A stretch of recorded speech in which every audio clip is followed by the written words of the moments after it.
Taliban power में आने के बाद अपना स्टैंड क्लियर ही नहीं कर पा रहा है, क्योंकि एक तरफ तालिबान के स्पोक पर्सन महिलाओं के अधिकारों और नागरिकों के मानवाधिकारों की बात कर रहे हैं, तो वहीं दूसरी तरफ उनके लड़ाके घर घर जाकर लड़कियों की खोजबीन कर रहे हैं। वहीं दूसरी तरफ मानवाधिकारों को छोड़ भी दिया जाए तब भी लड़ाकों के खिलाफ ऊंची आवाज से बात करने पर भी गोली मार दी जाती है। और यही एक सबसे बड़ी वजह है कि दुनिया के किसी भी देश को तालिबान के द्वारा कही गई किसी भी बात पर भरोसा नहीं हो रहा है। अफगानिस्तान के भीतर तालिबान के स्टैंड को इग्नोर भी कर दिया जाए तब भी तालिबान बाकी देशों को लेकर अपना स्टैंड क्लियर नहीं कर पा रहा है, जिसका सबसे ताजा उदाहरण भारत के साथ हुई घटना है। दरअसल अभी 2 दिन पहले ही तालिबान के टॉप लीडर शेर मोहम्मद स्टेनकजई ने भारत को यूनाइटेड नेशन सिक्योरिटी काउंसिल की प्रेसिडेंसी मिलने पर बधाई दी थी। साथ ही उन्होंने यह भी कहा था कि भारत उनके लिए इंपॉर्टेंट है और वह चाहते हैं कि भारत अपने सभी डिप्लोमेट्स को अफगानिस्तान भेजे। उन्होंने तालिबान के द्वारा भारत के साथ साथ सभी विदेशी डिप्लोमेट्स को भी सिक्योरिटी प्रोवाइड कराने की बात कही थी।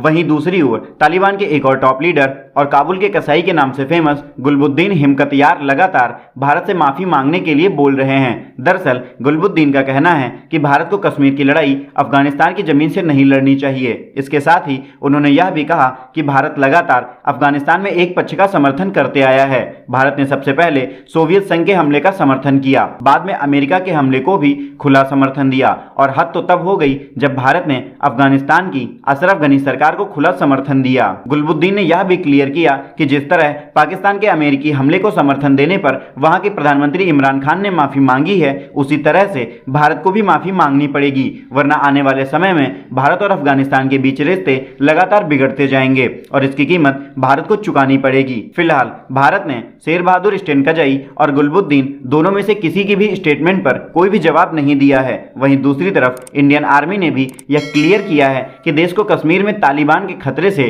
बिल्कुल निश्चिंत रहना चाहिए। ऐसे में तालिबान की अलग अलग स्टेटमेंट को लेकर आप क्या सोचते हैं? इस बारे में आप अपनी राय हमें कमेंट बॉक्स में जरूर बताएं।